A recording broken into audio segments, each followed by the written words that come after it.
welcome today. Our Hello, favorite. everybody. Hello. How's everybody? How are you? Pretty good, pretty good. So Great. we are with the fourth pillar Yes, of the amazing. 30 Pillar Society for Peace. Welcome, everybody. Yes, welcome to the 13 Pillar Society of Peace. We're in the fourth pillar today, and this pillar is my favorite pillar. It talks about a quantum education. Quantum education, this is what's going to take us to the different dimension. So when we talk about dimension, we talk here about different consciousness, different perspective. We're not, we talk about threshold and different people have different mindset. So when we talk about that, we talk about dimension. So we're gonna tell you a lot more about it. Just hang on with us. Yes, because it's very important to understand that to go through, to go to the 13 Pillar Society, one of the door, but this is a big door or it's a portal, is education. So, and not any education. It's a very specific education, and it has to be quantum education because this will recognize the multidimensionality of the human being, the peace culture, that we are one, so it will connect with ecology and consciousness of nature, and that we are all connected. And this will open the door to a society of solidarity and peace. So this is effectively a very, very important program. It's kind of long, but we will make some little pause. And we have two videos, a PowerPoint, and we start with you, Kausar, because then you have a lot to do today. So thank you for your time. Well, to tell you my passion about this subject is started when I study MRI. When I study MRI, I have to study quantum physics. And quantum physics See? is the thing that we never ever get to see in our eyes. We cannot feel that as well. So, but it's there and it's working. We can see through the light. We can take images through the MRI machine through the magnet. Now we're here trying to emphasize this strategy and how this quantum education can increase our consciousness in a way that we can really go from one dimension to another in a way that can really make us more aware of our society and needs. So here I can tell you, when I start doing this, I realize how important to feel the things more than to see it, and to get our senses in order. We know that we have five senses, but the sixth sense that we always talk about, and all our new generation has it, it's the intuition. And the intuition is part of the quantum education. We realize all the kids in this generation have high intuition, and they're really connected with a quantum educational therapy themselves as soon as they were born. I really depend a lot on this generation because I can see them bringing this society to a different level. Their consciousness is really higher. Their way of taking the information is way faster. The social media made everything way easier for everybody to learn about it. So if I get to talk about quantum physics into like 10 years before, even though I graduated in 2002, it's been so long, but I've been learning all this stuff. But and 10 years ago, when I remember when I used to talk about any holistic approach or any thing that we cannot see, people will be like, oh gosh, and I mean, what these people talking about? It's like hocus pocus for certain people. Now, when we talk about quantum physics, we feel the eagerness on all society, especially the new generation, to learn all that because we really needed to move along to the different dimension. Everybody talk about this dimension. We are between the third, fourth, and fifth, depend about the society and the consciousness of every society. But we can all realize that. I mean, the society now shifting really quickly, and as you were mentioning, some portals. And when we talk about that, we realize the connection in every single thing that we're doing, and we realize how the shift happened already. And we're gonna show you during the session today, and Nassim Haramein and all the public intuitive public speakers on this subject, how they prove everything we talked about in science. I came from background where we were trying to emphasize that by trying to prove all the metaphysical theories by science, by really scientific approach. So we had so many different theory. I mean, experiment on that. And one the thing that I told you yesterday, I wanted to try to do it today with my people who's watching us today. I just want you to do a simple thing, very, very much a simple thing. Just watch your hand and just put your hand in front of your face like that and look at your palm for 30 seconds. Just look at your palm for 30 seconds and just stare at your hand. Many hands, right Second. or left, it doesn't matter. Doesn't matter exactly. Just steer over it for 30 seconds and just put it like that over your cheek. And what you're gonna realize, some people maybe will be able to tell me what they feel. What did you feel, Naomi? One is like more warm, lighter, like vibrating. Exactly. This is the simplest thing that we play with the kids when we teach them these kind of thing. The hand that I stare at it, the right hand, it's warmer than the left hand. And why? Because the eyes, the vision has energy, So everything has energy, everything vibrates. So the vibration that we talked about is the quantum.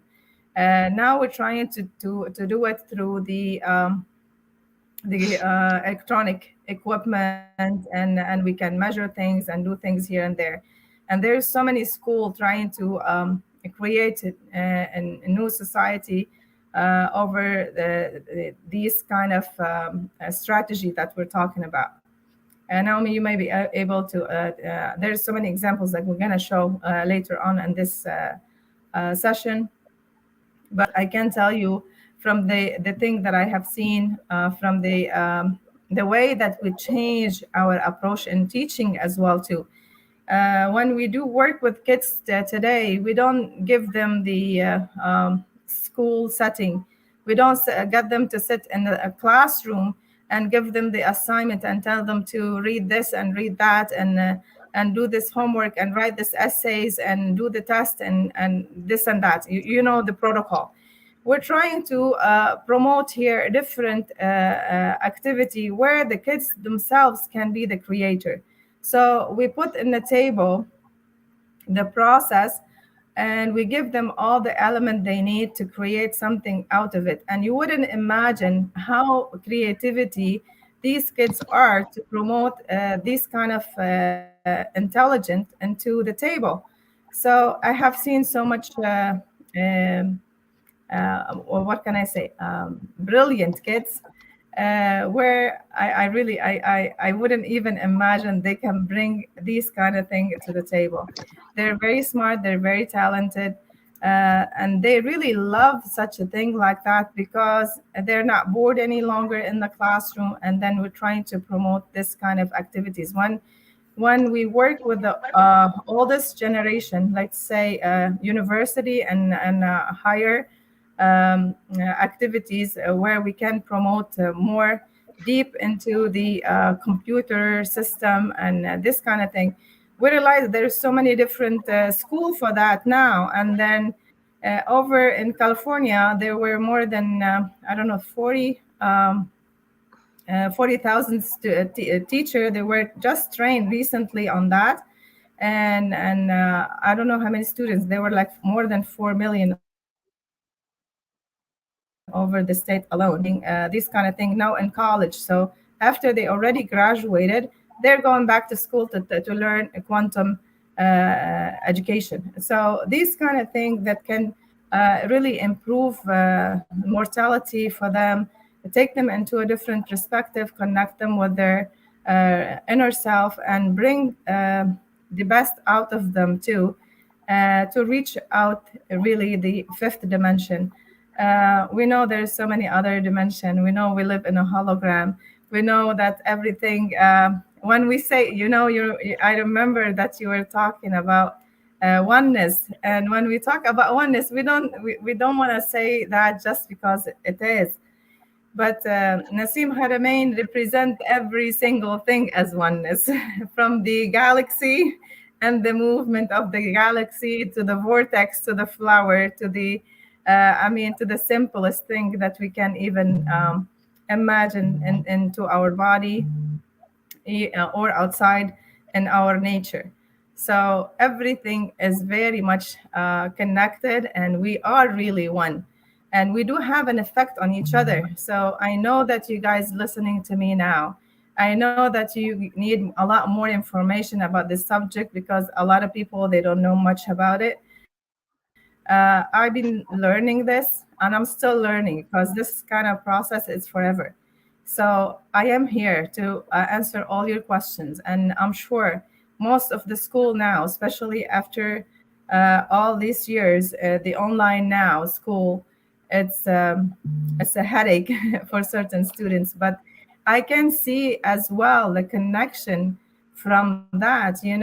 When they start doing the board, the electronic board in the school, it changed a lot of perspective between the teacher and the parents and the students. So here we combine everything, and we start looking as a community working together, not the school and the students again, and the teacher just come and give the lecture.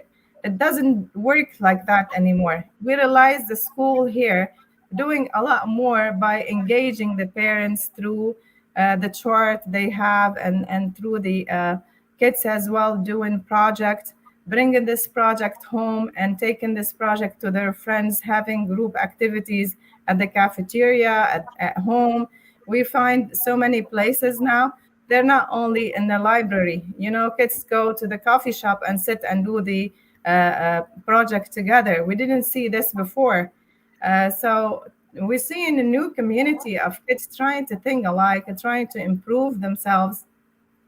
And we see them going from one place to another, and they travel as well to looking for a better scholarship, for a better life standard, so they can evolve and they can feel that need that they're looking for.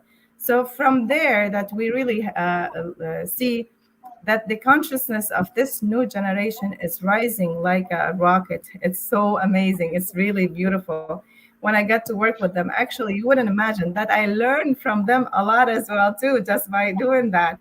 So it's fantastic. I'm here. We can definitely show the presentation, and there's some videos as well. And I'm here to answer all your questions as well. So stay tuned. Wow. Yeah, a lot to open, a lot to start, a lot. It's like fresh start and multidimensional start, and it's for everybody. We have, Kausa, we have a small video from Bryony. I don't want to get people. Yeah, great. Do you want to see the video? It's pretty good. It's a cartoon, and she made it. Shall we see it now? Wonderful. It's kind of short. Okay. It's done by my friend Bryony Vandenbusche. She's an author, quantum trainer, international entrepreneur. She helps us with the Multi-U and all the project right now. We have like many countries together. Many. Like in South America, we are 13. In Europe, we are more than 10. And around the world, we have 10 more. How much that's? Almost 40. More than 40. So let's go to the video, and then we can comment on the quantum thinking. It's called quantum thinking. Let's go. Good enough. So it's very good that you mention it, because the point is, in one way or another, we all have this very deep inside feeling that you're not good enough. And this is the story which I use in my trainings. And that's, here you see Yoro. And Yoro is a man, and he's like how would you say it? Yeah, he's like just like us. He's troubled. He is this part in us. He is who is very civilized, who's very educated, but doubtful about his dreams. Somewhere feeling there's more, and just like in on a journey, on a quest to himself. And he has a daughter, Leah, and Leah is this light girl. She is like this multi-dimensional girl who is who is, you could say, the guide and with very simple things she brings him to the key of his heart. And so here you can watch one of the stories where Leah, per coincidence, does something on Euro's computer, and a little mystery happens then. Let's watch. Ready? Do you have your popcorn? Do you have your popcorn ready? Daddy? No, I don't have time, Leah. But Daddy, please come and play. Yoru looks up and then continues working. Leah sighs. Her father always has to work. She walks to Yoru's computer and types on the keyboard. Yoru looks up in frustration. Leah, stop that! Leah keeps typing and suddenly a video appears on the screen. Miss Quantum appears. Peter looks up in shock. I am Miss Quantum, your guide on this cosmic journey. Who are you really? Are you your thoughts? Are you your feelings? Or are you much more than that? What do you mean exactly? Yoru asks. What does your day look like? And what do you eat and drink? Miss Quantum asks. I wake up, I get up, make a cup of coffee with 2 spoons of sugar, and I prefer to eat my breakfast with a bar of chocolate. That gives me always more energy. Then I leave for work. There I make another cup of coffee, and then I start working. It is often so busy that I forget to have lunch. Usually a colleague reminds me that I have not eaten yet. Then I quickly buy something in our company shop. Then I will work again and come home late when Leah is about to go to bed. Leah is difficult because then she wants to play. Lately I've been feeling sick and tired so often, Yoru sighs. I have the feeling that I can no longer hold on. This world seems such a tiring place to be. And whatever I do, it is never good enough. Miss Quantum moves on. Your personality or identity is shaped by how you think, act and feel, time and time again. This creates a personal reality. Your personality or identity consists of your past, the thoughts that you have learned about yourself, the judgments that people have spoken to you positively or negatively, or that you have unconsciously received or interpreted in that way. We also call this the ego. Your ego is like a box or a mask through which you look at the world. Sighs Yoru. My mask tells me it is never good enough. Rudolph has the idea that what he does is never good enough and sets the bar very high for himself. He is often afraid that the work he's doing is not perfect enough, and therefore he postpones certain files that he is working on. Because he exhibits procrastination, he gets angry reactions from colleagues, which confirms him in the feeling and the thought that he is not good enough and that he has to do his best even harder. It seems as if Miss Quantum is talking about me. Fatima has the idea that she has to do everything alone. She takes on many responsibilities and often blames her colleagues for taking too little responsibility. Her behavior makes colleagues feel that Fatima does not respect their work. Therefore, they start taking less and less initiative to take on certain responsibilities themselves. This confirms Fatima in the feeling and the idea that she is on her own and has to do everything alone. This looks like my colleague at work. Are we going to ride a horse now? No, I'm not done yet. But you've been brushing so long. For you, it is never good enough.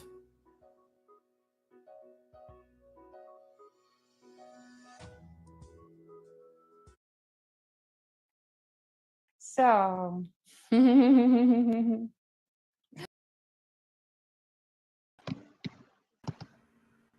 So is it good enough? Oh, wow.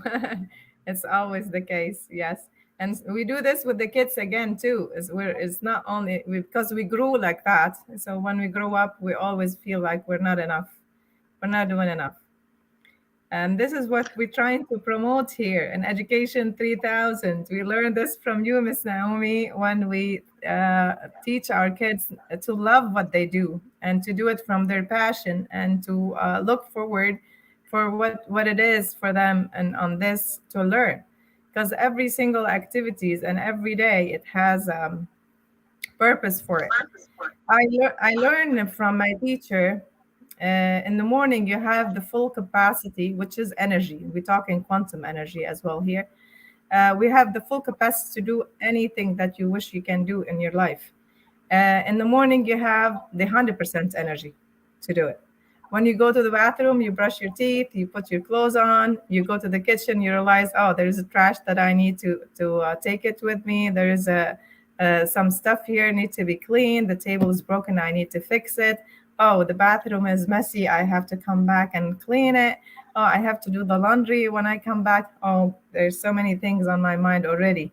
I lost already 25% of my energy. So there, just before I even went to work yet. When I drink the coffee, the energy go down as well too. The coffee drain you, and it actually the coffee can ground you because when you wake up in the morning, you feel like your mind is not there. You're still somewhere else in your dream. So when you drink the coffee, you will be fully awake. But usually the coffee can lower your energy. So you go to work, you realize that you got so many things as well at work to be done, and then you start losing your energy a bit here and a bit there. So what we teach ourselves every day, especially when you talk about the ego and how I can organize myself. Organizing ourselves can give you a lot of energy and keep you moving in a beautiful steady step into your in your path. So instead of waking up in the morning and thinking about throwing the trash, I just go to trash. I mean, take the trash before a hand. If I look into the table and I know that I have to fix it, just go and fix the table. I mean, don't think about it twice. So start with a little small thing first. So do your bed, clean your teeth. I mean, put the trash away. So leave the house and don't leave this kind of thinking in your mind. So when you go to work, you still have your full potential, your full energy. So when you go to work, you still have your full energy. So when you doing your work in that same pattern, set a strategy for yourself. Do thing here and there, and you will realize like your path is open and you're always connected, and you will be able to do all that work, and you would even double your work. So you wouldn't have to come home and you're exhausted because you can finish your work in a very short time, and you can come home like the video that we just saw, play with your daughter and enjoy the time with them. And especially now on this age, she come to her daddy and she wanted to play with daddy. I mean, and so many kids, I see them, they're dreamer. And we talk about indigo kids, crystal kids, and rainbows. We don't want to talk about them now, but what I see now, this new generation, they're dreamer. They sit alone, they talk to themselves. It's like somebody there talking to them. They're in different dimension, and this is what we really don't understand. We think the kids are really they're not supposed to talk to themselves. This is not right. I mean, the scientifically proven, they're in different dimension. They're already connected to that dimension because their frequency is really high. And there is something that we talked about it before. When our body's energy is over 500 megahertz, the bodies is connected, and we all like a Google net. So we can tap into the energy through telepathy. We can learn a lot because the stuff that we're learning, we think that we're learning new things, but basically it's there. We're just tapping into it. So Yeah. the information that we think that we know it, um, it's not by coincidence. We already have tapped into that, and it's coming to us through our energy flow. So to keep that energy flow coming, I just have to open that path to it and be more organized. This is very simple. I remember Louise Hayes one time, she talked about that, and she have a beautiful example, and as well, what's her name, she gave an example about the fan. You know, the fan always spin and spin and spin and give that beautiful smooth air to cool out. She said the mind is like the fan. We're always thinking and turning in cycles and smoothly. As soon as I can get the pen and stick it into the fan is gonna stop. What's the pen? The pen is the negative mind, or the ego, you can say. When the ego comes, it's going to interrupt that flow, and you're not going to be able to move anywhere any longer. So you're stopped. And this is what we really need in quantum physics. We need to stick into the flow and move with the flow and have that path open.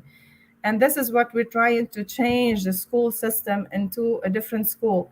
In the presentation, we're going to see different school, and we're going to learn from what they're doing. And then maybe in 2024, 26, as we were talking about the other day, we're going to see the school shift in a big time into that kind of, strategies. We will have massive change. I want to acknowledge Mexico, Mondo Asiri. Okay. Muy importante información. This information is very important. Thank you to share. Greeting to Kausar and Noemi. And here, Cecilia said, "You are beautiful." Actually, yes, you go on TV in 1 hour, don't you? Yes. In Lebanon. So congratulations. Thank you.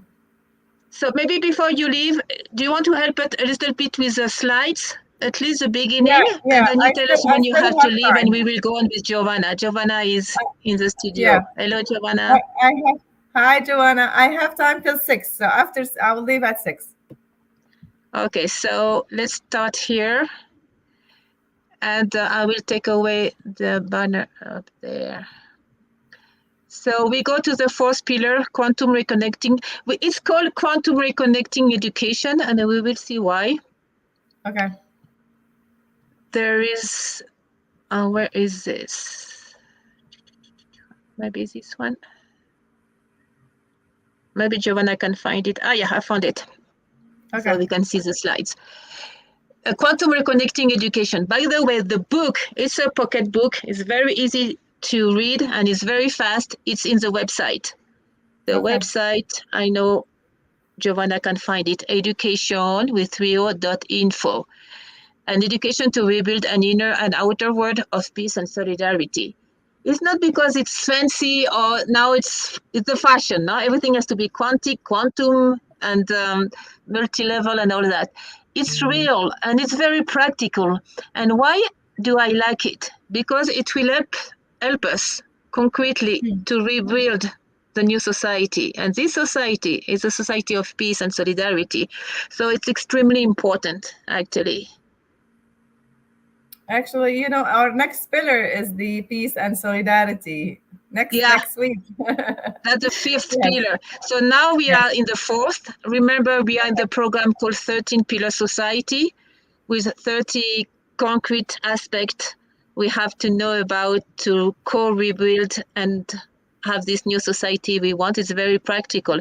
We are number 4, quantum reconnecting education. And yes, next week we will see how we can have solidarity and a new geopolitics. So we keep in touch. Do you want to read the definition? This is taken from the book. Quantum recognition education, connecting education is an education that recognizes that multi-dimensionality of the human being, that is aware of the interrelationship among elements, quantum and entanglement, and Yep. that promotes peace, wisdom, and harmony, helping both the human being and the individual and of collective dimension, as well as their planet, all being. Oh wow, that's very nice. I like That's a that long definition. definition. Yeah, it covered the whole thing. It summarized the whole aspect actually. Yeah, and quantum entanglement, Yes, it's proof that everything that's been together and the creation was together at the Big Bang will yes, stay together. So you can have one particle here and another particle in New York. If if something happened to one particle, the other one will have the same thing. And no, it's exactly. proof. They did it with the blood Yes, cells. They did it with yes, the molecules. And this is beautiful. This is a proof from science that we are one. That we are not one is not like the hippie thing or it's a good wish. No, no, no. This is yeah, really well, science. I was watching a documentary about the pyramids, and we realized the pyramids all over the universe, Oops. the global here in Earth, and then we were like an old generation. There were no internet, there were no airplane, there were no trains, nothing. How they used to connect with each other and how they used to know the same technology, and they used to do it in every single place, and they used to connect with themselves. And this is what we really trying to find. I think this kind of information, it's coming back to us. It's not like something that we already trying to we're just discovering that. It's not something that we're creating. It's already been there, but we're just trying to Exactly. go back to that dimension, and this is what we're really trying to do here. And that's why it's called quantum reconnecting education. Yes, It's exactly. really because of discovering all that, but Yes. consciously and by experience, not theory. So this is beautiful. Why is it Yeah. reconnecting? I'll let you read it. I love your English.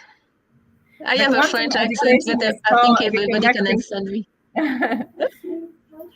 And the quantum education is called reconnecting because it proposed reconnecting the human being to whom they really are, connecting mind, heart, and life purpose within context and expanded consciousness that is part of the higher planet. This is exactly what we were talking about earlier. And I love this beautiful picture. You see the same light in your heart, it's the same in the galaxy. So it's in here and there. When you remember, we talked a lot about this kind of information when we divide the mind, emotional and physical. And then when we talk about mind, it's the energy, it's the quantum energy. When we talk about the emotional, is the thing that we feel, is our connection.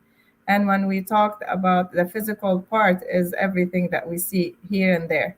And this is the particle that you're talking about. The particles have the vibration, and it's the quantum education that we're talking about here. Next slide. How does it work? Thank you. Okay, the next one. How does it work? It works by information package of encoded light. This light of information slash light come from various time and space, past, present, and future, and different dimension it reach, so to speak, our neocortex, spinal gland, and DNA, which decode the data according to our level of consciousness and make us act accordingly. Yes. I wanted to say something here. When Nassim Haramein talked about the hologram, and he mentioned that so many times, you guys can search him and watch what he say all the time. He is amazing. He talked about the present and the future and the past in the hologram. It's all at once. There is no past, there is no future, there is all at once happening now. So, and then when we realize that, we will look into the thing from different perspective. It doesn't look like the way that we used to think about it before. It's something in the past. We think about it because our mind is set that up as a belief system, is something in the past. But it's all about the belief system. That again, I'm gonna go back to your movie. I mean, that little girl, she learned from her parents to be like that. I mean, if we work on the kids from when they born until 7 years old, they're like a sponge. Their brain is like a sponge. Whatever you're gonna give them, they're gonna start working on them. It's like setting the computer software and hardware on the computer to give you whatever you wanted to get later on in the future. So we do give them the certain belief system, certain culture, certain education, and then when they grow up, they're always going to get back to that level and then filter this information. Filtering this information, here you talk about light. In the computer system, we use only 0 and 1. You know that. And then we get all this kind of information. So imagine our brain is way smarter than that. And then until now, we don't have a machine that it can test the real function of the brain and such how. And the pineal gland is the last thing that died in our body when we really pass from one place to another plane, to another place. The pineal gland stay connecting us from here and there. And this is, again, it connects us to a different dimension. The cortex, as you have it on the picture, I wish I can show you. You see the connection between that loops. It's very much like the neurocortex in the brain. It's always the same way. The flow, it's always the same. The energy flow always goes clockwise.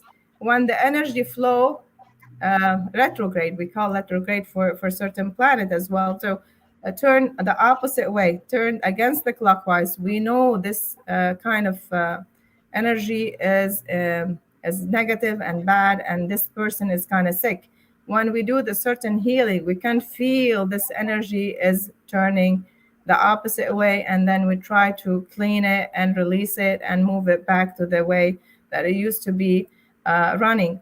So as soon as it runs clockwise and it moves in a harmony with the universe, the bodies go back to normal. And we do this through pranic healing and Reiki and all this kind of thing. And you wouldn't imagine the result from that. I mean, people now start accepting that. And as soon as you accept, you open up yourself to this kind of learning, you realize how effective is that. But if you're closed and you're just doing it because you just wanted to learn and see what it is, you're not going to be able to get any benefits from that. You just need to be open and to connect. It's like you're dialing the wrong number, I always get dialing your own number. Yeah. I love that. You type your name on internet and exactly.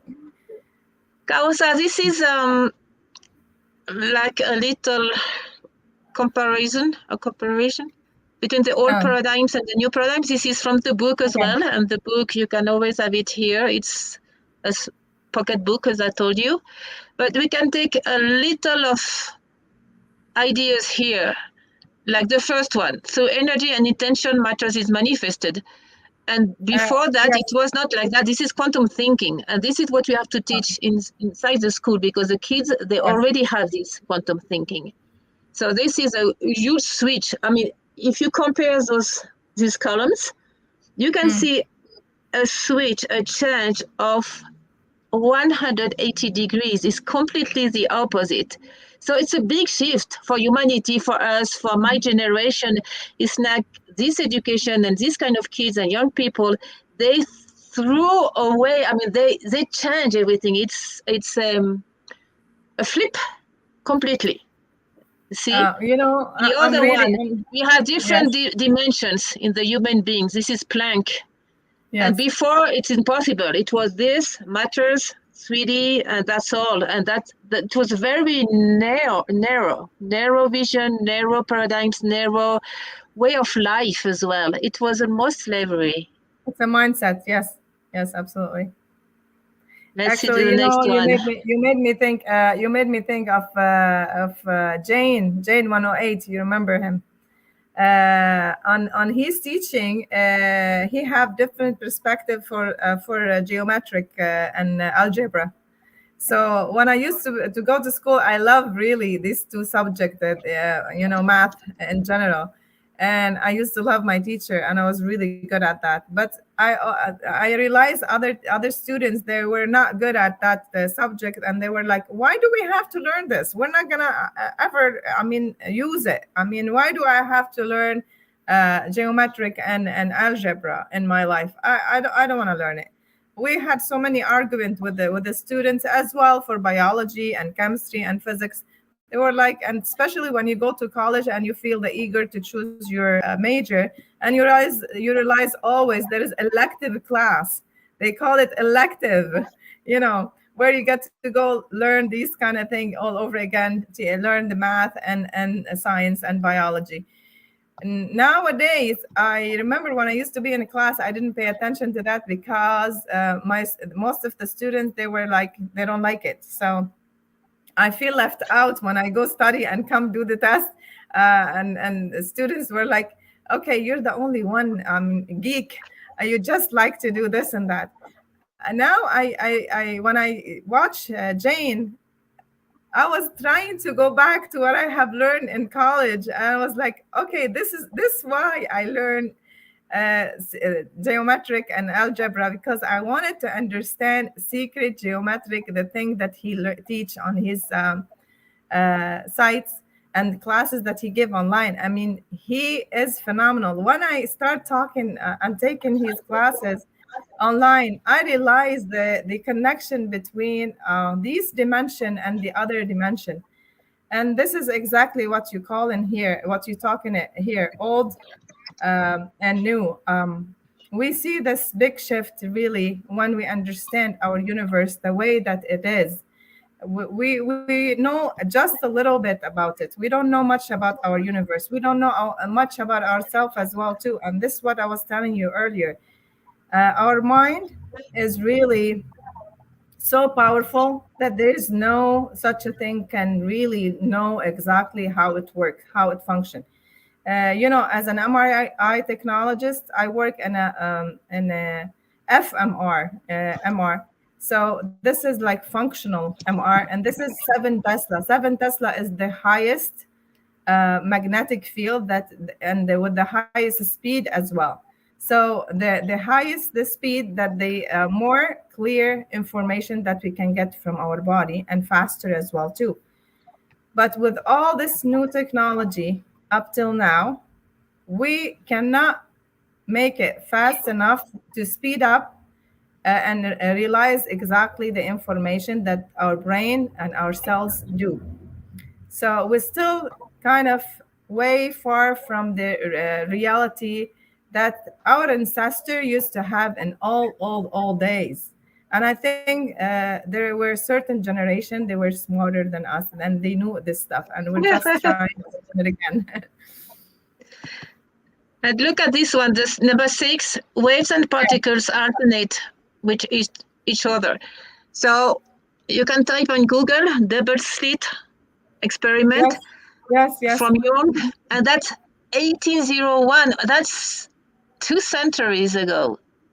Imagine. They were. I don't know if people knows about this double slit experiment. There were two philosophers who were, they were doing the experiment of the light beam. One person, they have double halls, and then one person say the light's gonna come into the glass and then enter the hall and go into the straight direction. The second one said the light's gonna go and penetrate the hole, and it's gonna go in all different direction. So the first one did the experiment, and exactly the same thing what he was talking about happened. The second person did it the same way as well, and the same thing happened exactly how he said it. So both experiments were done the same way, but every single result was the same as the person was doing it. And from this experiment, we realized that mind is the builder. So whenever I can think it comes. And here where a lot of intuitive speaker teach law of attraction. Law of attraction work very much the same, because if we do really think positive, we're gonna attract everything positive to us. We're like a magnet. So if we think negative and we do have that kind of ego, we're gonna stuck in there. We're not never gonna move to a different dimension. So this kind of information that we're talking here, it's really clear. And based on the law of attraction, there's so many law of the cause and effect, law of karma, law of there's so many different laws that we can learn about it later on in our sessions. And here we have number 7, the observer changes the structure. Again, what you just said, explain the double slit experiment. That's why we have to be careful in education. It's called Pygmalion effect as well. What you project on somebody, this person will have 80% more chance that it will occur. Meaning, if I say this kid is terrible in math, he won't never understand math. You just reinforce he won't be able to do math. And this is called the prophecy. What's the name of it? A self-accomplished prophecy. So the kid has to be bad in math because you already project on it, and he has to be faithful to your projection. I mean, this is an entire thing, Pygmalion effect. So, and this is proved as well by science. It's part of the double slit experiment. And the energy is in everything. It's light and love, and there is energy in nothingness. You can study as well 0-point energy and tunnel effect. Tunnel effect is amazing too. The energy can go through, and all of a sudden the energy is on the other side. It's like a bilocation. So many things to study. I know this is long, but it's all described in the book. And maybe we can go to our brain, to us, because we have the capacity to capture all that. So there is a path, and it starts here. It goes straight to the pineal gland. And this is a second pass to the site, the normal one, the physical one. And here we have the connection with the cosmic force and the telluric force. So this was to explain how the quantum education can work. And that's the way the children nowadays, that's the way they work as well. So it's completely different. Before this pass, number 1 was not open. Well, it was open, but you had to meditate centuries, and you have to be in a cave, or you have to be a monk, or you have to be a yogi. But now it's not like that. That's the new generation, the new Homo sapiens, the next generation of Homo. Well, on this picture, you remind me of something happened to my daughter and other kids as well too. When they were little, used to go to classroom, and they got bored in the classroom. They do have a headache, a lot of headache. Most of the kids, and they go home. They feel like they don't want to do it any longer. This is because the third eye, it's always open. And then they got so much information on them, and they cannot bring it out because the system is blocking them in. So, and this can cause a lot of energy inside accumulate over itself, and then it can drain them as well too, because they become really heavy with it and they cannot express it. And we realize that with the kids now, we get them to talk more, to be more open, to play, to release all this tension, and to be more free. So we know that by now, but in the old days, nobody know it. Yeah. I know so many kids have so much headaches, and it's a very violent headache. Yeah. And they go do the MRI, they do scan, they give them medication, nothing helps. But it's better to change education, and to change our heart, and to love them and accept them. That's really, 33 multiple intelligence. Yeah. Oh, wow. And we won't see the 33 right now, but the last one, which is executive management intelligence, social intelligence, proprioceptive intelligence, when your body gives you the answer, resonance intelligence, which I love, Jose Alguelles, ethical intelligence, and 33, the collective intelligence. And here I want to mention 2 books. Rupert Sheldrake book, Morphic Resonance, and The Wisdom of Crowds. James. I didn't read that book. It will be great if we can read it and discuss it later on. It's wonderful.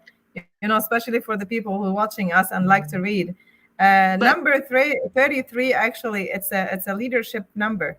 So it is. and that's why we talk about collectiveness, because it's a leadership. And whatever you get to see that number, just think about that. You're open up to a new wisdom. So it's very much like, And what Shane here mentioned. Kausar might be one of the, sorry, I interrupt you. Yeah, no. Sometimes we have the delay. The headache, I mean, the cause of the headache of these children and young people is because if you tap in the collective intelligence, you have a lot of information. Plus it's multi-level, so you can tap on multi-level information. And that's sometimes too much. So the poor brain is like saturating. Yes. But this is something that's before the indigenous people, they would have this collective intelligence and they could tap in any kind of knowledge, or let's say nature or an animal power or a plant power and all that. So as you said, it's just recuperate or go back to what we had, but in a higher level of consciousness and with more critical area, I don't know if you know power and love. Yeah, Go ahead, Abraham go ahead. Hicks. She used to work in old typewriters. You remember there were no computer. They used to have the typewriters, the old ones. She used to type on them, and one time she was typing, and it was kind of late, and she's still typing and typing. And then when she went home and came back in the morning, she realized she was typing something different than what she was working on, and she was like, "What did I get this information from?" And then she realized this information was very, very important information that she tapped herself into it. And she started discovering this moment. And every time we all have it and we don't know it. Sometimes you'll be driving the car, you think about something and it comes to you fluently and you think, oh, I should write this down because when I get home, I'm going to forget it. And this is really what it is. This is really what it is. Sometimes, I wanted to do something and or I wanted to go in public like I'm going now. And I have to say something very brief and I'm not ready for it. And I was like, okay, what I'm going to say, how I'm going to do it. I don't have to stress myself out, really. Because if you are connected and if you are in this kind of symptomatic way of doing things, the information is going to come to you and it's going to be beautiful. You don't have to stress yourself out. And this is what we're doing here. Okay, you're talking about the holographic brain. Oh, this is beautiful. Okay, and we all know about the DNA, about the snaps, and about the If you want to say more about it, go ahead. About the holographic brain, maybe we want to invite everybody to know the work of Carl Prim-Ram. Okay. He's a neurologist and neurosurgeon from the University of Chicago. Actually, he's from the east of Europe. And it's very beautiful, the way, and it is in the book, actually. At the end, we will show you again where is this book, and it's called Quantum Reconnecting Education. And this holographic brain, it's us, and this is what we are going to develop again. I mean, we have it, but dormant. So in the following years, be ready and don't be surprised. Some inner talent and the inner connection, we just wake up and we will have so much more information. Superpower. The superpower! Well, but now it's all proved by science. It's not science fiction. Well, exactly. When the brain of what's his name? One of the famous philosopher. Oh no, I forgot. And they took his brain and they dissected and tried to see if his brain is different than our brain. Who was it though? Oh my gosh. Okay, it comes to me. It will come to me in a minute. See, I disconnect myself now. This what happened. So they dissected his brain to see if his brain is different than ours in a way of structure. They couldn't find any details more than the more what you call the white cells and the gray marrows in the brain, they were more intake and intact, and they think that this is where we store the information in our brain. That was a wrong theories, because we do have our brain, which is the connection, the center of the nerve system, and the nerve system and the synapse on the nerve systems are very much the same, like the picture that you showed before with the DNA structure. They do work exactly the same. The one. No, just go back. Back. Oh, no, This one one. more. No, not back, way back. No, just one back. One. This one. You see how the snaps? These are the snaps. These are the snaps. The brain cell here. Yes, brain cells. The snaps who take the information from one place to another. They come to in snaps, and they take from one snap to another and another and another. And this is how we store the information. And then we end up storing this information on the organs. And each organs have their own mental information. So we talked about that before. Maybe the liver can hold all the anger, all the passion, all this kind of thing, where the heart hold all the grief, all the love, all that kind of thing. Where the kidneys are holding different. Kidney can have fear and forgiveness as well too. So there's so many places where we can carry this kind of thing. And then you can have more details on these in Louis Hay's book, Heal Your Body. I had this book here somewhere. So I always carry that. And, heal your body whenever you have some pain anywhere in your body, right, left part of the body. She does have an explanation for that, because we do carry this, thought into that area, and we register it there. We think it's in the brain. It's not in the brain. We think about it there. It comes to us there, but it's really we register it anywhere in the body. So when something hurt us, that it's a message from the body to release it. So if we get to know what it is, I really work on my thought and release that energy, and I'm fine. This is how easy it is. Good. This is the brain. This is to show all the levels. It's not only that we can reach many information on one level, but you can go up and reach other levels. And it's called meta data or meta languages.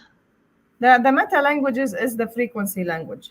We can, if I can see it, you see when they do play certain movies, and they bring the saucer, or they bring air, space from whatever, and they record. Even NASA, sometimes if you listen to it, they do put the voice sounds of different planets, and you can hear all the time the sound of it, and it's all frequency. And the frequency on this, it's very much the same frequency in our fingers, in our body, in our cells, in our organs as well too. So we always can measure that as well too. There is machines for measuring that as well.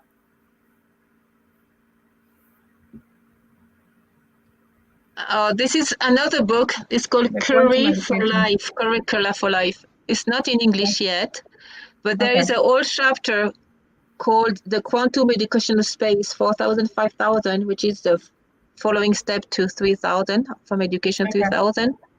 And it's called Time Space, where the student, they can learn, I won't say almost automatically, but by the environment and by the frequency, they can learn from life and the universe itself. Well, when we talk about time space, I remember something that I wanted to mention here, and this is again in some of the other books who they were trying to talk about quantum energy and quantum education. When you're dreaming, and especially right before you wake up in the morning, you realize that okay, I'm dreaming, and you try to redream the dream, and you try to remember that you are in the dream. So you're already in the dream, and you are trying to emphasize the dream as you are there. So it's like trying to change the dream in your dream. So this is what we talk the time and space, because you're already in a different dimension and you're aware of it and you're trying to change it. So and this is I wish that I can explain it in an easier way, but I guess everybody has that kind of dream sometimes. Yeah. And I put this picture with the teachers. That's for you teachers and parents as well. We don't have to teach anything. We have to forget the cheap. This is a new paradigms as well. Forget you have to teach. Forget you have to know everything. Forget you have a blackboard and you have to write down everything. Absolutely. This is over. This is from the dinosaur time. I'm so sorry, but that's true. Look at this guy. You just be happy with them, enjoy it, but please don't teach. Let them discover. They are self-taught. Now 83% of the kids nowadays are self-taught. They can learn by themselves. They can teach each other. It's called kid teach kids or kids teach kids. So forget about all that. If you're a teacher, just be happy, loving, a safe environment. Yes, safe emotionally, safe physically, safe spiritually, safe energetically too. And that's it. It's a completely new role and you will love it. And we will grow with them and we will learn with them and we will enjoy with them and we will dance with them and we will sing with them and we'll rediscover life with them. Yes. See? Yeah, Absolutely. I get excited, right? And this book was done by Virginia Badillo. She is a PhD. She has a PhD in pedagogy and with me as well. But this part is from her, from Virginia. And she defined the quantum educational space 4,000, 5,000. That's exactly what you said, Fauza. It is energy and vibration first. It's systemic. You have the whole culture and family of the person in the classroom. It's quantum because everything is possible. So this is a big shift from it's not enough, I can't do it, I'm so small and without any kind of power or self-decision. Exactly. Now everything is possible. So it's a gigantic quantum leap here. Power of the observer of primary effect, you just talked about it when we saw the big columns over there. It's holographic. So that's great. Just one part, and the kids, they will have the wall. I mean, and it's called as well associative intelligence. Epigenetics, that's why we have to create this loving environment and safe environment. That's very important. We have to know the universal law and teach them or reinforce them at school. What you said, all these laws with vision and love, not only theory. It has to be linked to the heart and love so you can do your service and purpose of life. And it will end up with a resonant education or resonant intelligence, and when you can capture the information by the law of resonance. That's what the definition of the quantum education space. So it's like Montessori, but instead of being material and or on the top of being material, because Montessori said you have to create the environment. It's the environment of Montessori on a higher level of consciousness, which Montessori said the same too, because she said cosmic education, and where everything is energy and vibration, and it's love and it's consciousness. So, wow, this new education, I want it. And people will shine and thrive and blossom, and will be the new humanity.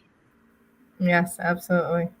You know, when we talk about that education, and actually, I remember talking to the kids about syncing the information into the brain instead of syncing it into your phone or your computer. You know, when you give them something, or when they wanted to download some songs, or they wanted to go offline and they wanted to sync it, I was like, the same information for us in our brain. You have to wait for a bit to absorb this information and to sync it into your brain.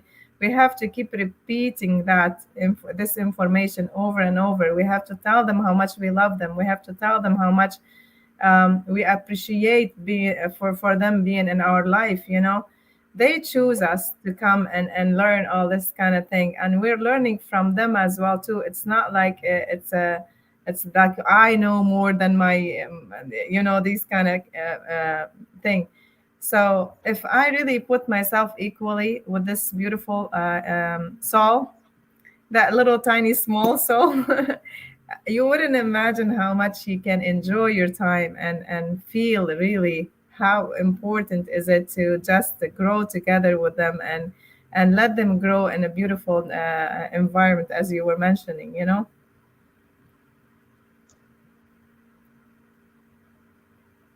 Yes. Now we have some tools. I took this from Algirdas Morkūnas. He's from Lithuania, and he has so beautiful tools. Everything is quantum.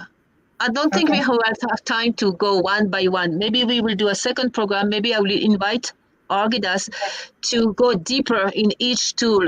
But he presents like about 6 slides. We can take a couple of ideas we like this is from Algirdas. This is his PowerPoint. Let's say here, he talks a lot about soft skill or essential skills, for instance. So from 0 to 7 years old, we should focus on soft skills and essential skills, like communication, leadership, teamwork. That's one. And this is quantum, because if you have these skills, and you have the quantum thinking, you can do anything you want in life. And he puts self-love, love for others, caring, nature, nurturing, and awareness. That's for the first years. And look at the last one, Kausar. Switching hormones through thought. What do you think? If a kid of 4 years old can switch that, he's a master of life. You wouldn't imagine mindfulness, kindness, compassion, and gratefulness can really switch your hormone on and off. And then when you switch it and you'll be able to know exactly how to do it in and off, you'll be able to stick into certain hormones and block the other one from coming. It's like being the light. It's not like I need to go and meditate and see the light. No, you become the light. When you become the light, you don't have to go and meditate to see the light every time, because you become the light. So this is what we're trying to teach. When I read this special sentence about mindfulness, kindness, and compassion, and gratefulness, it brings to my mind the UN women's all over the world trying to work on that now. They set strategy with a full course, full programs on mediation. We didn't hear about mediation before. Now we hear it because it promotes this kind of thing. It promote kindness. It promote intelligent. It promote equal and ethical. Breaking the ice between the societies and get us all together and break this kind of belief system. It doesn't help us any longer to grow and move into the different dimension. And this what really metaphysical science doing now into certain, I don't want to say religious as much as I say certain belief system, because most of the religion teach us really good stuff. We just promote it and use it for certain, I don't want to get into that, but what I can see from all this is really a new generation who have all the focus on this kind of pathology and bringing the happiness and the loyalty into themselves just through the belief system. So we're really trying to change this by in education, and this is really what you promote on all your classes: the kindness, the compassion, the gratefulness, the gratitude, to respect each other, to really be grateful for what we have, even though so many places now, people in need and people in suffering from so many things. But if we really go mentally in different dimension and have all this, what we're talking about, the quantum education, we're not gonna feel people are poor any longer. This is not going to be a necessity anymore because it's going to be present alone with everything. The consciousness itself is going to make it solve. We're going to be solving all these issues that we have because we set it as a priority, and we forgot the real nutrition for our soul is really the awareness that we're talking about and the love for the heart.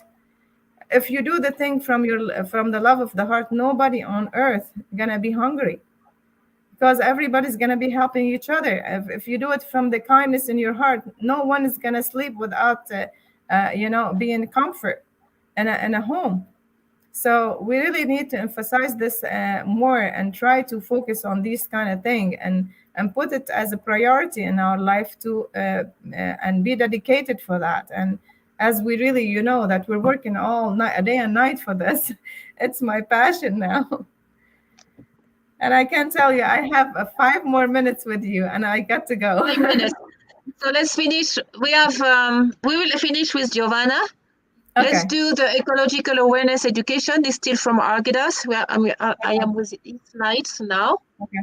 And he had, of course, we want an education that will teach children not to have CO dust emission, no plastic waste, no GMO and genetic modified food, no gluten. A lot of autism. If you take out the sugar, the gluten, and the milk, they are fine. I mean, the way we feed our children is very important. In the state, the only people who are still growing their own crop without any GMO is the Amish people. And I visit them so many times when I was in the States. Yes. Oh, they're amazing people, actually. They do still grow their own vegetables, and they don't even use technology. They still live the simple life. They're trying to promote this kind of life in their community, and they're very, very healthy. They don't even have a hospital there. They don't think need it. This is preventive health for them. So I visit them a couple of times, and they do have a museum in there and the area, so where you can go see how their lifestyle. They live. We should learn from that. Life, the simplest life. You can search the Amish society, and then we can learn a lot from the way of their living. I'm sure. I'm not saying that we have to live all these technology and go back and live without it.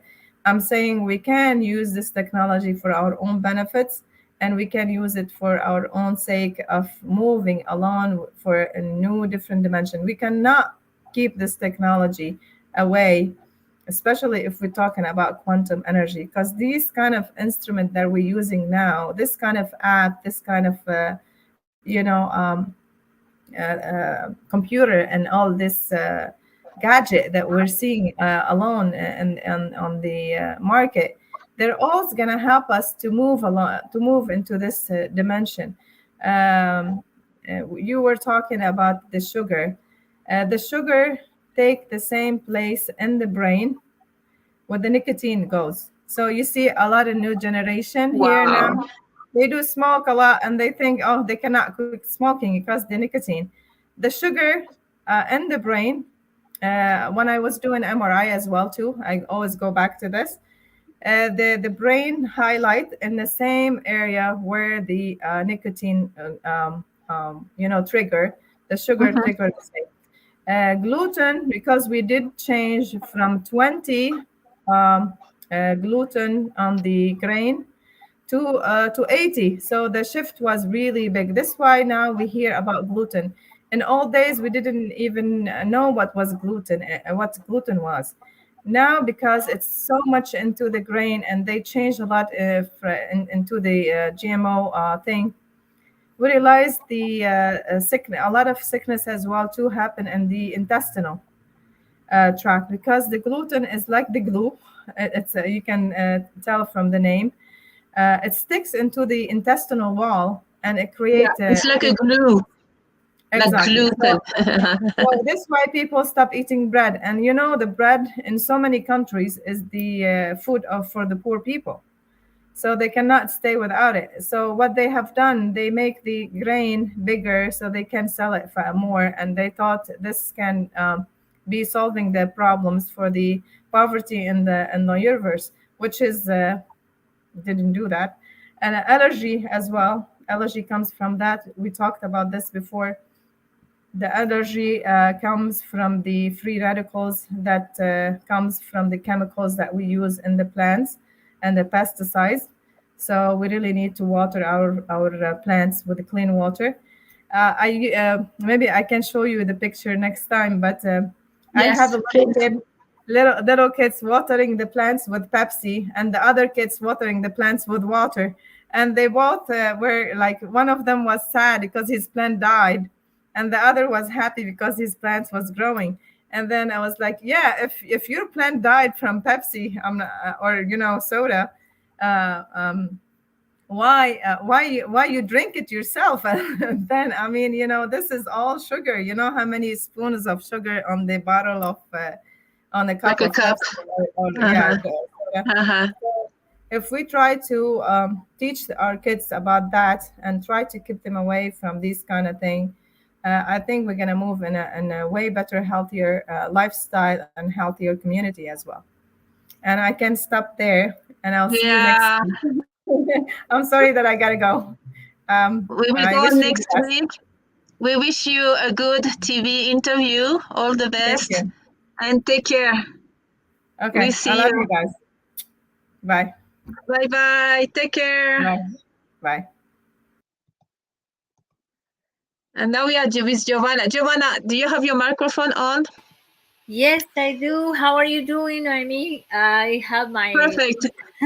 my image there a little frozen, but I'm here and I It doesn't see. matter. We can hear you perfectly. Okay, perfect. And Thank you. welcome and thank you for your time. You're always helping with the studio and the backstage and all that. Thank And it's you. early. You get up very early for this program. Thank you Do so you have much. comments on the ecological awareness education? No, I'm just amazed of all of the program that I have followed up to now, and yes, for the ecological here, I'm living here in the United States, and I'm seeing how everything is changing. Our lifestyles are changing, and actually, even myself, I have been being more aware of what I'm ingesting, and also there's some good ideas of in online, and probably in another time that we're going to go probably to the ecological program that we're going to have as Yeah, we have well. two programs. Yes, I yes, think it's pillar. I have it here. yes, because Pillar 10 and 11. yes, because I know some very good points of view regarding this ecological way of ingesting our things. Watching the way that we digest the our food, and that's the way that I'm trying to lose some weight. But it's working because there's a very good doctor that probably you have heard about. It's Dr. Maniello. He's from Uruguay, and probably we're going to be mentioning him later on. And he mentions that the way that we digest is that the way that we should be eating. So, and I'm just checking all that it's GMO, like genetically modified or not. And as I was growing, when I was young, I grew in Bolivia, so everything that I was ingesting was kind of organic. We didn't know much about these modifications and things like that.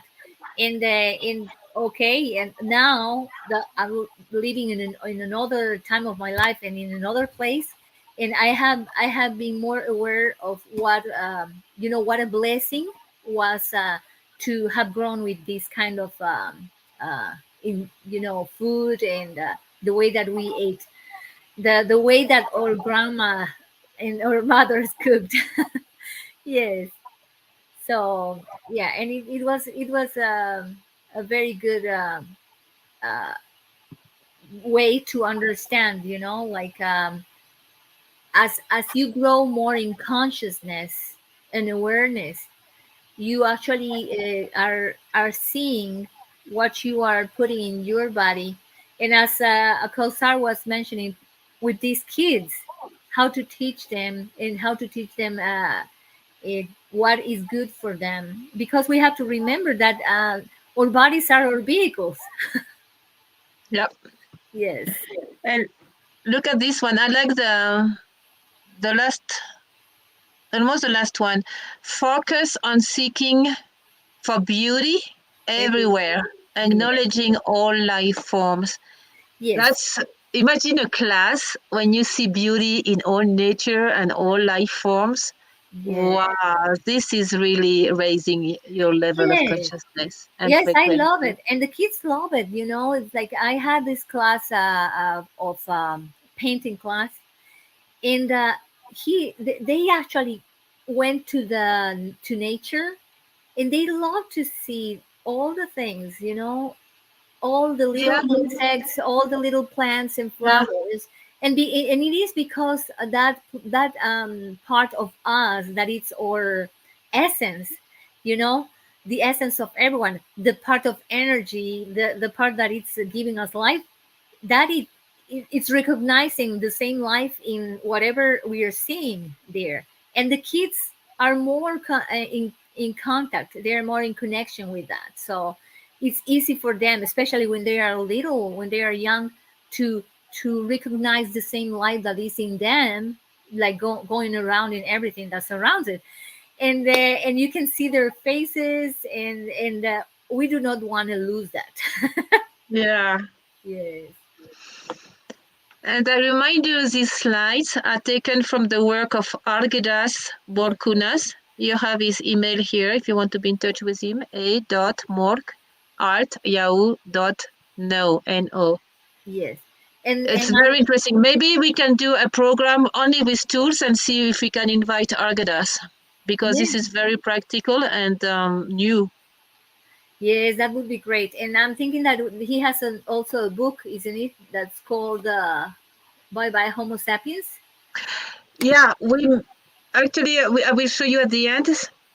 He collaborates with this book. So at the end of this book, we have his slides. It's in Spanish so far.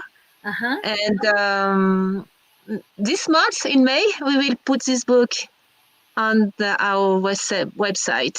Okay, By that's Homo great. Sapiens. It's a big book, and it's kind of complete. Oh, that's And nice. it's done by us, Education 3000. So thank you, Argidas. Yeah. So far, I'm enjoying all the tools that we're offering here. Free thoughts and choices. Remember, it was about quantum thinking, not to be conditioned by Yeah. outside or by the society or by old paradigms, and recuperate our freedom. So there is a lot of tools here. Look, developing frontal cortex. Remember, we talk about the fourth brain here Yes. with group discussions, Discussions. analytical mind encouragement, parallel thinking. When you find solutions, A, B, C, D, find solution problem-based teaching, daily group games play, weekly farm hikes.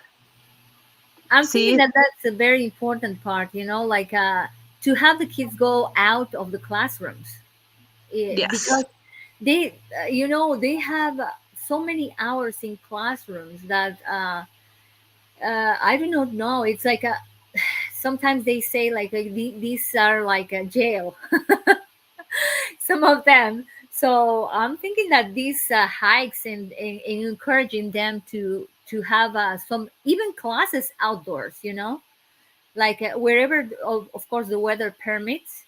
And I don't know, I'm living here in Texas, it would be kind of challenging in summer, but but you know, in the springtime or Now you can make night exploration and see the yeah, stars and do hikes at night. It's very yeah, pedagogical, and it open different level of exactly, perception and exactly. consciousness.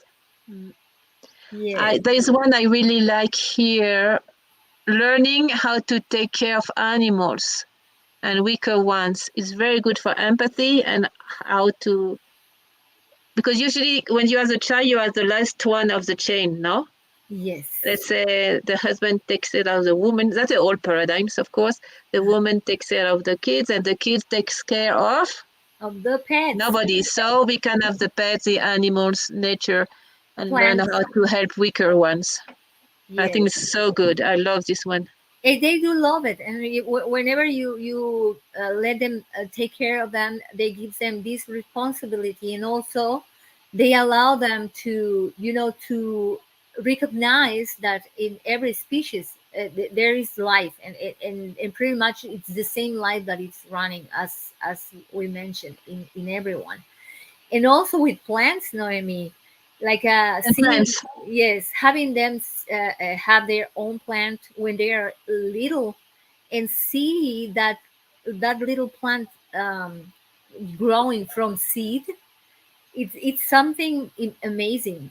Beautiful. Yes, I am amazed of every time that I see a plant growing, and that's the reason why in my kitchen I have so many little plants. Whenever you have a piece of plant and you see you want it to get roots, and then you put it there, you see how the roots are growing, and then the leaves. It's incredible. I mean, I would suggest that everyone does that in your attention, wherever your attention is. So the plant like feeds from your attention as well. So because that's what we are, attention, in that energy that we are. And it goes with the previous slide. Remember, gardening, organic vegetables and all that, planting trees. I will say each school and university and kinder and community in general should have a garden, at least organic garden, planting trees, and have fruit trees as well as a part of the curricula. Actually, it's part of the Curry Life, the book we talked to you just before. So it goes all together. Let's see the next one. Life's journey, seed, egg, tree, flower, fruit. This is a quantum thinking, quantum model, sacred geometry. This is what you like too, right, Giovanna? Yeah, I love sacred geometry. I'm learning, and the more I learn, I'm amazed because of these shapes, and then probably we're going to be talking a little more about when we talk about quantum models and things like that with the resonance project of Nassim Haramein that has been mentioned so much this time, this program. And I had seen all these quantum models that they had been discovering this in the small particles of energy, like particles of energy, and how these particles of energy become matter, actually. And this sacred geometry is the base of the all the matter, all that exists.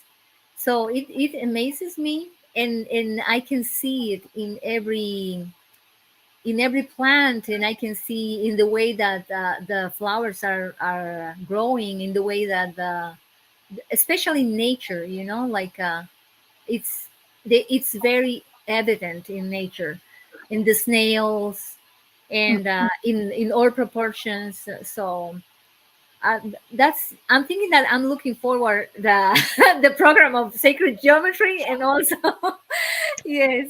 So we're gonna be enjoying much more of these. But I'm thinking that for me, especially in education, the way that it will impact education is that if we understand from a very early age what we are, that we are that energy, and also this sacred geometry, this natural geometry, how we are made, how we are created, how everything in creation is done. I'm thinking that way we will be able to understand more, or unity, or unified version of the universe, that we are one. And also it will help with empathy, it will help with every single dimension of kindness, and that we want to develop in all these humanity. So I'm just amazed. I'm thinking that There's a beginning. It's same thing. Yes. Here there is a cool tool, visualizing wanted future daily. This is a cool topic, a subject. Can you imagine if a kid of 4 years old or any age actually, if we'll, and us too, Yes. that we Yes. can visualize what we want really and co-create our own future and the future of the humanity and planet in a very positive and beautiful and light way. Yes. Wow, this is a wonderful change. Yeah. Naomi, it's like whenever we as humans, we're discovering that we have all these tools, because visualization is a tool as well as imagination. And it's something that we have it, but they do not they, but I would say we are not aware of that. And with this consciousness expansion that is happening right now at this moment of humanity, we are getting aware of all these tools. So visualization, it's a very important tool, because we get to imagine. We have to create the images first in our mind. So in that way, with our emotions, it will be projected in the form, actually, in the form. And that's the way that we create. I mean, I'm thinking that probably that's the way that I understand that we do it, with that coherence between mind and heart. Then that way we can create. So for me, these are wonderful tools: visualization and imagination. And because with the first one, look at that, dreaming group talks about imaginary world. Yes. Can you imagine? It will develop immensely the right brain, and which is the brain of creativity and the door to other dimension. Dreaming group talks. I never heard about that before. That is wonderful. Wow. Yes. I'm thinking that this goes along with Brian's work, like yeah, you can dream by yourself. You can teach yourself how to dream, the quantum dreaming, but you can also do it as a group.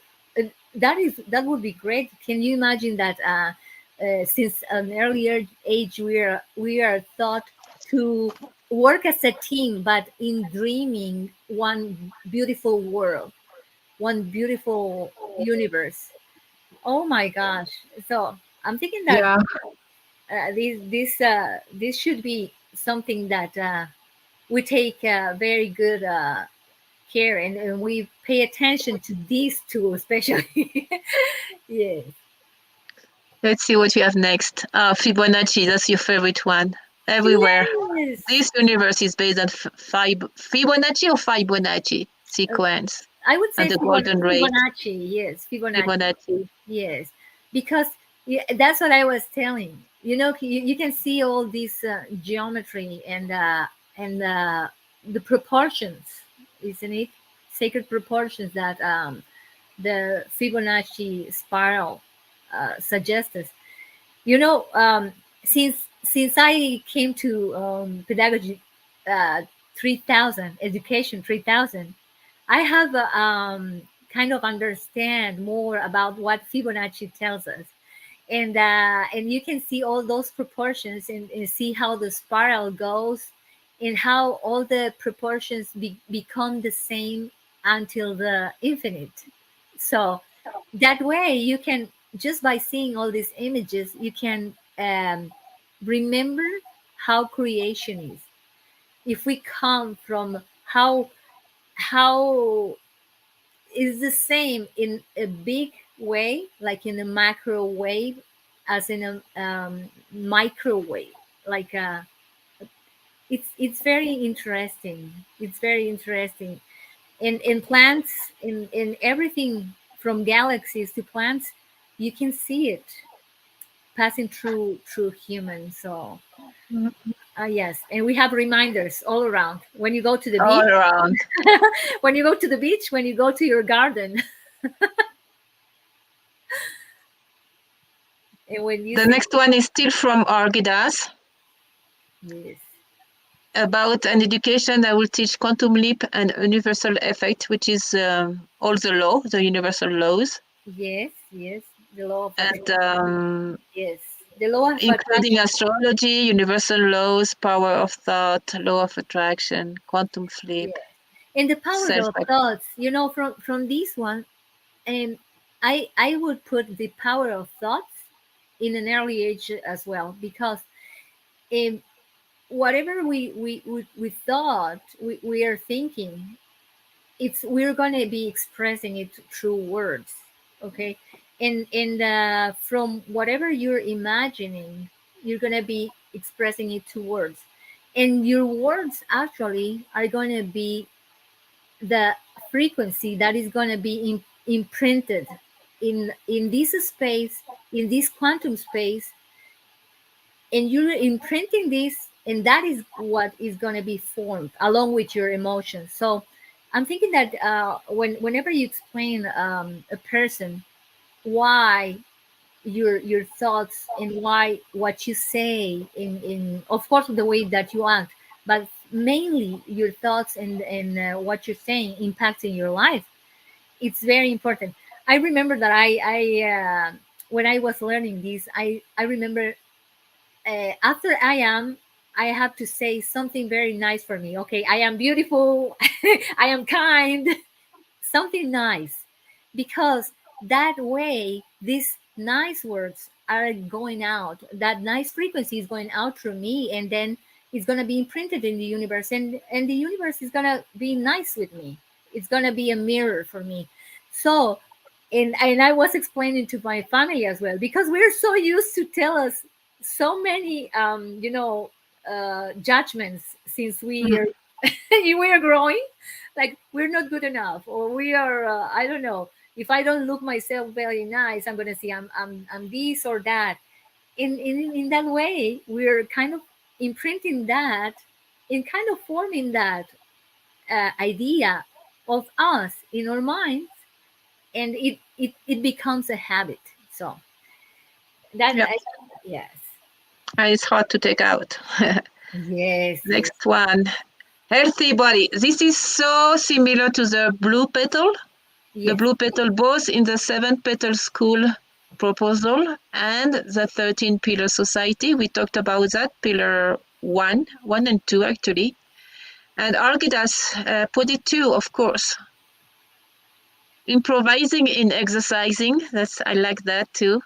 The exercise is more creativity and spontaneous. I don't know how to say yes, it. spontaneity. Collaborative, see, less competitive. It's exactly the same. Yes, it's what we were talking in our first pillar. Yes, and you know, from this, I the most I had is that non-competitive exercises. That's the main thing I'm thinking for this time, because we're trying to understand that we are all one. We're part of a team, and we are moving towards that. So in trying to do more non-competitive, trying to be more collaborative with our friends and everything, that's one thing that I enjoy the most from these two. And look at that, healthy and positive lifestyle. It's not only physical, it's emotional and a Yes. set of mind as well. Positive lifestyle. I completely agree. Yes, and remember how the exercise works. Like when you're doing these exercises and physical movements, and actually it helps a lot with these neurotransmitters that are formed and everything. It gets you in a very good mood, in a very nice way. Actually, Mm-hmm. my husband, that's the way that he doesn't does these meditations and things, but that's a way for him to do that, to Exercise. yes, exercise. And when he does his exercises, he feels so good. So Yeah, I yeah. do agree. I think we have two more. Plasma mindset. So we saw like emotional, we saw physical, but now we have to see the energy. Emotional, mental, energy, and spiritual level. That's a lot here. Sound therapy, mindfulness, self-regulation, breathing. Yes. I'm thinking that it's very important, here, especially when you're talking about, in this part, we're talking about the energy and the frequency that we are in, isn't it? And in this sound therapy, I've heard that, and I enjoy it. I at first, you just don't believe that that sound would be so healing, isn't it? Mm. But the other day I was talking to my kids, and they just invited me to see a horror movie. Oh my goodness, Oh horror movie. no. Yes, and I was like, okay, just because I'm with you, most of the movie I had to close my eyes and mainly close my ears. At the end I was with this bad frequency, because those kind of movies, they lower your frequency. That's what A they lot. do. They do. A So lot. what That's I the goal. yes, and so what we well I had this feeling, thanks that we have all these tools. So what I went is, okay, let's see what they're saying YouTube, and I found a high vibration, okay, to remove.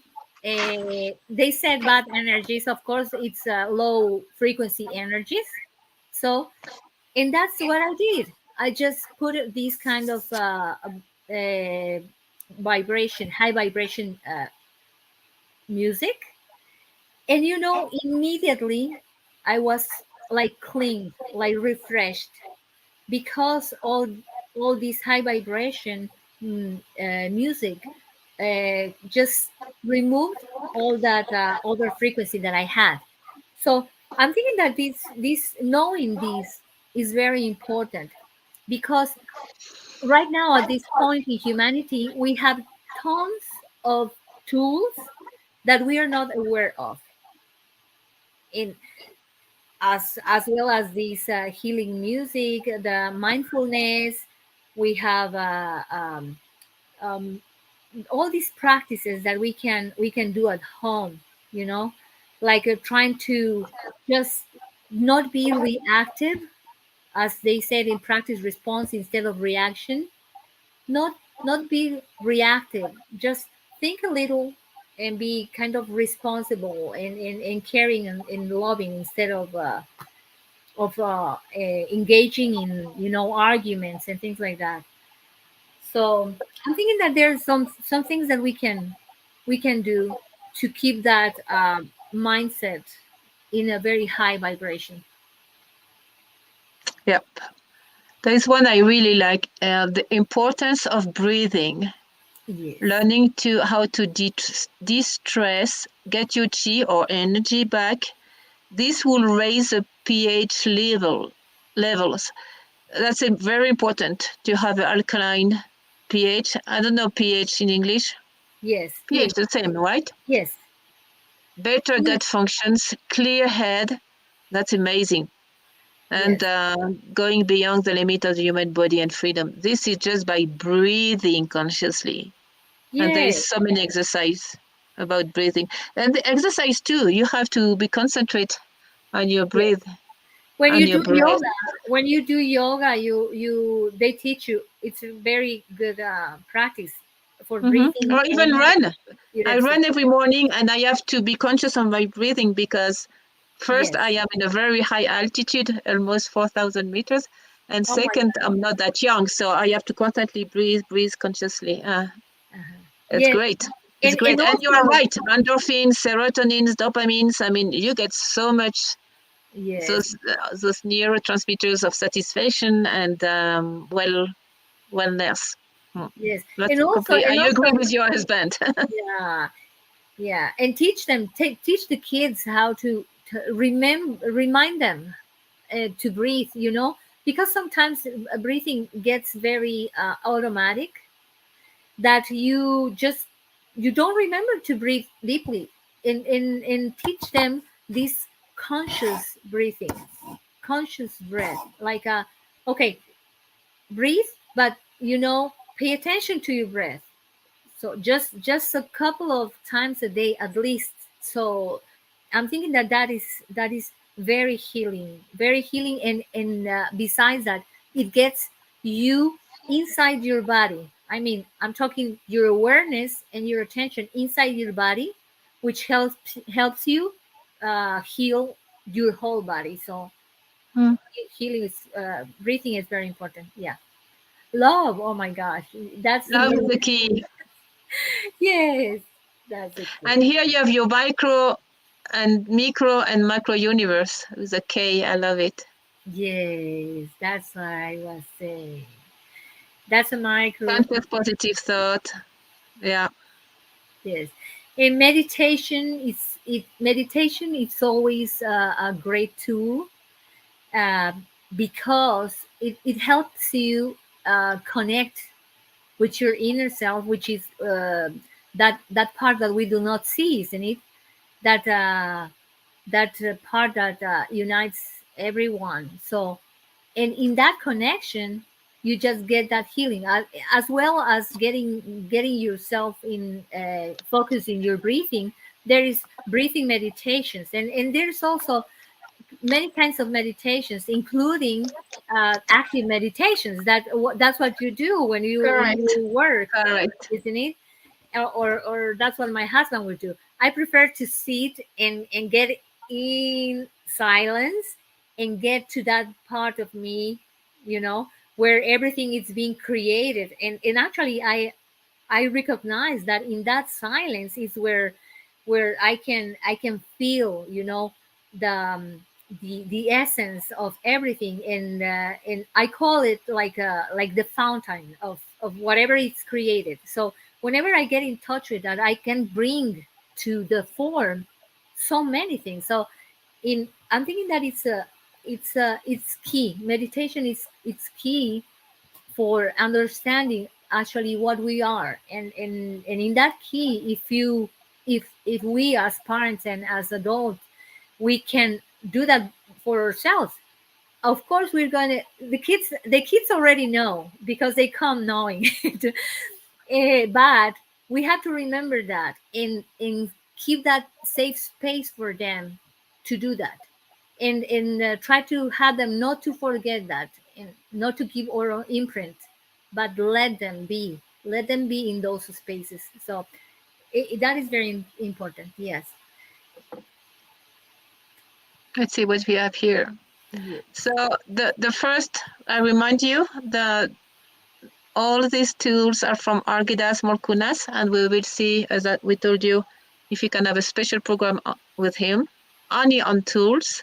If you are interested, just put it on comments or send it an email. Yeah, we should put an email of, do we have an email here? Maybe yours or mine, or of the program. Let me put. And meanwhile, we will see a couple of resources, bibliography, reference. And these little things is to finish up the energy field and the quantum field. If you have love, you have this huge, beautiful torus or toroid shape.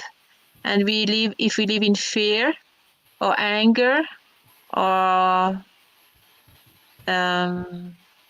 whatever low frequency, we have a very small toroid, and we are weaker, and we are Yeah, more, that we is can that have is more very disease interesting. and stuff. It will lower our immune system.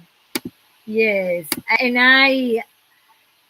whenever I've learned this, we do not know about this, and when I learned this, I was so amazed that when you realize that you are this field of energy, you're part of this field of energy, and actually that your body is the an energy maker. you know, like Yeah. like your heart is the one that pumps all this energy and makes this beautiful toroid of energy around you that actually is feeding you. And you know, I that's one thing that probably we will be aware. Sorry. Ah, we will be aware of this toroid, and then Mm. you know, the way that it works in the coherence of our brain and our hearts, you know. And i I was so amazed. When I discovered that. And I love the explanation of there are some brain. I'm thinking that is Hard Math Institute, isn't it? Yeah. Hard Math Art Institute Art Math Institute. that Correct. that explains all of this. So in this Hard Math Institute, they explain the brain coherence, and they also have had some measurements in all their conferences. How the people that goes there in meditation, they actually get this toroid bigger, and how meditation in all that we were talking about, like getting in touch with that silence, that essence that you are, kind of improves and gets your toroid bigger. And what amazes me is also knowing that we share this. I share it with you, and I share it with everyone. So when we were talking about visualization, remember, for kids, and group visualizations. So if we would do that, this field of energy will be increased as a group, as a team. So I'm thinking that we can do so many things. We can create so many things as humanity when we realize this. Mm. And that's why we are That's here. for education. Yeah. And here is your email, Yes. Giovanna Spech, SPECHD, heart, gmail.com. Yes. Yes, that's my Perfect. email. Yes. We will finish with a couple of reference and ideas and books. If you like it, we recommend www.resonancescience.org from Nassim Aramain and Ines Urdaneta. Yes. They have a lot of free now. They have a lot of free videos and conference and material. You can have it in Yes. both English and Spanish. And I remind you that Dr. Ines Urdaneta Santos, she talked to us about the holographic universe trip through the scale of the cosmos, and it's under Multidimensional 3000. It's on our website. Yes. Now And on our YouTube channel, Education 3000, or in Spanish, Pedagogía 3000. yes, and this you can get it in our pages. On YouTube channel too. Yes. Yeah, very good. And she had 2 beautiful conferences. We found this super campus and like it because it's very international: USA, Australia, China, Hong Kong, Malaysia, Singapore, Taiwan. And I saw the video, and these kids, they have fun. It's very active, so it's a good idea to have all those tools: active, interactive, moving, dancing, exercise, activities. This is the way we think quantum education should be. Did you watch the video? Beautiful. Yes. Yes. Yeah, they are so happy. This one, Jean Houston, what Yes. you want to tell us about this wonderful teacher? Yes, it's beautiful. You know, Jean Houston is an anthropologist, and she has a program in her mystery schools, and she teaches how actually to for you to get in touch with these quantum. She calls them quantum powers, your quantum powers. And actually, the quantum powers are those that we were talking about. Okay, the ones that when you get in touch with your essence, when you get in touch with your inner self, you can actually be aware of those powers that you do not use them usually. We usually use our perception as our limit. Okay, the way that we sense, the way that we sense with our senses. But whenever you realize that you are more than that, and then you have these powers. And Jim Houston's program is one of I enjoyed the program very much, and I enjoyed that because I remember she speaks in English, and she's an anthropologist. So I make a parallel with Noemi Pema. But it's a very good, yes, and she teaches many things related to the way that we are recovering our ancestors and knowledge. Okay, so she reaches also all the knowledge from our ancestors in all the world. So she has so many tools from Egypt, from the people of Egypt, from tribes in Africa, as well as we are gathering here so many tools from Bolivia, from in Europe and in Asia, in as P3000 in Education 3000. But Jean Houston, she also gathered some and she applied them to this quantum powers class, and also she teaches that. She's a very great person, and I knew her, and I know she has been a counselor for several presidents here and things like that. So and I'm amazed because I feel like nothing is coincidence, and that all of us we're working towards one bigger purpose, and you're actually showing how to master your life purpose. Yes. So it is great. So let's see if we can add some of her tools as well to the Beautiful. programs. That would be a very good thing. Yes. The website is loveisthelaww.org. Yes.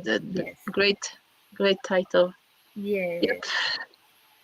Then we have Quantumuniversity.com is by Paul Druin, and he's a doctor actually, and he will mix the discovery of neuroscience and quantum physics. It's pretty good.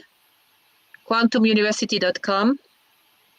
Then we found alteridad.net. This is in Spanish, but Yes. it's like a university where they teach all about cosmovision or the worldview of indigenous people, the Andes, the Capatnian, which is the path of knowledge, architecture, feng shui, architecture and archaeology with the power, lugar de poder, the power node. Power nodes. Yes. Power nodes. Power. Very places. interesting if you speak Spanish. We recommend this one too. Actually, it's from Bolivia and Ecuador, and they link many countries. It's multicultural. I recommend this book as well. It's in English. It's from Australia, The New Human, from Mary Rodwell, and this is in Amazon. And she had a good description of the children and young people from nowadays. Oh, that's Pretty great. good. I recommend this book. We know her. We can invite her one day as well. Yes. We have so many people, Noemi. We have so many. It's a big, huge family, united with consciousness and care. Exactly. Yep. This one is the book I was talking about.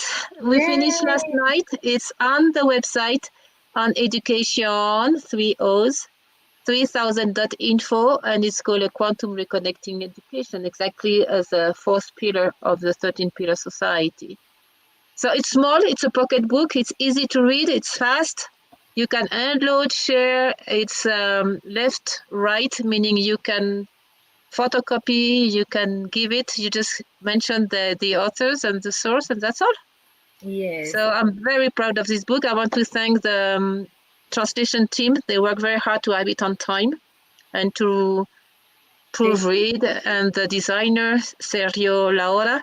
So yesterday at midnight, it was on the website. Thank you. That's a team. Thank you. So we have Yep. another book. Good. We have another book. And the next 2 months, we will have the Bye Bye Homo Sapiens book as well, at least in Okay. Spanish. Yeah, we are cruising.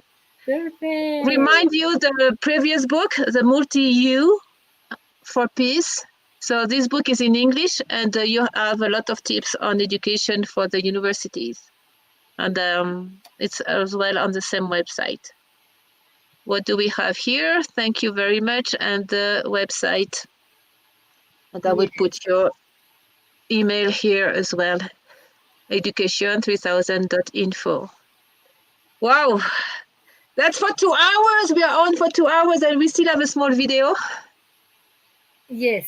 So the video is on quantum computer. This should have been maybe the third pillar, the high-tech, low-tech, but I think it's good here as well because our brain is a quantum computer as well, and education is linked to that. So we can finish with this small video and we will finish the program. What do you think, Giovanna? Perfect. Because, Perfect. yes, because we want to know how quantum computers will work as well. Yeah, because it's us as well. Okay, Yeah. so let's go, and then I will just close the transmission. Let's go to the last video, and thank you, Kawasar, as well, and all the team Thank you of so much. 13 Pillar Society. Thank you, everybody. Let's go Thank to the you. video. Thank you, Giovanna. See you next time.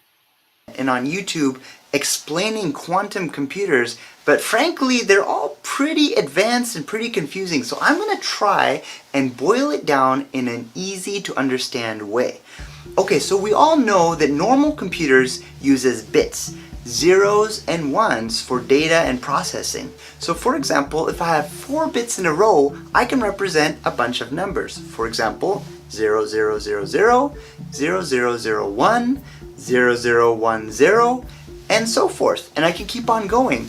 Now quantum bits are also 0 or 1, but it can also be 0 and 1 at the same time. Does that seem really strange and confusing? Well, it's not. It's actually pretty easy to understand. For example, let's say that a bit is kind of like this coin. It can either be heads or tails, just like 0 or 1. It can only be either heads or tails, right? Wrong. Okay? If I were to toss this coin, you can see that while it's in the air, what is it right now? Is it heads or tails? Now, in a weird way, it's heads and tails at the same time. It doesn't really even make sense until it collapses in my hand and I observe the coin, and then I can see what it is. So that's the idea behind a quantum bit. It can be a 0 and a 1 at the same time. Okay, great, but what does this have to do with computers? Well, now is where the fun begins. Let's go back to those 4 bits. Let's say that I'm trying to crack a password. The password I'm trying to crack is one of these numbers, but I don't know which one. So I've devised a machine to try them all. This is a normal computer. I take one number, I put it in my machine. If it's wrong, it gives me an X. But if it's right, if the password is right, then yay, I've got the right number. So a normal computer would try each and every one of these individually until it finds the right answer. Now what if we use a quantum computer? So instead of putting in these 4 regular bits, we put in 4 quantum bits. Now remember, each bit is both a 0 and a 1. That means these quantum bits are all the numbers all at the same time. So when I put the quantum bits into my machine to find the right password, what comes out the other end? Well, it turns out the machine is saying that I'm both right and wrong because I gave it both right and wrong answers at the same time. I still want to know what the correct password is. Well, there's a technique called a Grover operator. Okay, this is actually a real thing where you can sweep away all the wrong answers and what you're left behind with is the right answer. Okay, so that's the beauty of quantum computing. Instead of trying each and every value like a normal computer would, a quantum computer tries them all at the same time. But in real life, high security encryption, those would take a regular computer millions of years. In fact, I heard some people say the age of the universe to try and crack these codes. That's how secure they are. But with a quantum computer, you can try them all at the same time, use the Grover operator to sweep away all the wrong answers, and what you're left with is the right answer. So instead of taking millions of years with a regular computer, you can do it in seconds with a quantum computer. Now, what are some other things you can do with a quantum computer? Well, let's take something we're really familiar with. What about a point? Distances between 2 points. What Google Maps does, what regular maps do, is they look at all the different possible paths between 2 points. They try them one at a time and figure out which is the fastest one, which is the shortest distance, which is the optimal one. And that takes a long time. That takes a lot of computing. With a quantum computer, you can try every possible path between 2 points all at the same time and pick the best one. Okay, this is huge because the rise of self-driving cars is coming. And imagine having a master system, a master quantum computer managing the entire system, optimizing every vehicle that's out there on the road, figuring out the best alternative routes to avoid hazards and avoid accidents, and figuring out when the lights should turn green and red, and suddenly you have the best possible commute because it's literally tried everything in the universe and has found the one solution that is the best, that works, okay? That's a quantum computer. Regular computers could never do that. Okay, what about artificial intelligence? What if we gave a quantum computer the ability to reprogram itself? Well, computers don't really know the best way to reprogram themselves. A normal computer would have to do trial and error and see what works and what doesn't, what makes itself better and what doesn't. But a quantum computer can try every single possible program and find the best one. It could try every single possible circuit design and make itself the best. Okay, and that's kind of scary because in an instant, the quantum computer could figure out how to reprogram itself and remake itself into the best possible artificial intelligence ever. And if that doesn't blow your mind, I don't know what will. Okay, that was it. Hopefully this video was an aha moment for you. If you didn't already know, maybe now you understand how quantum computers work and what the implications are. If you found this video useful, feel free to like the video and do share this video, and thank you very much for watching.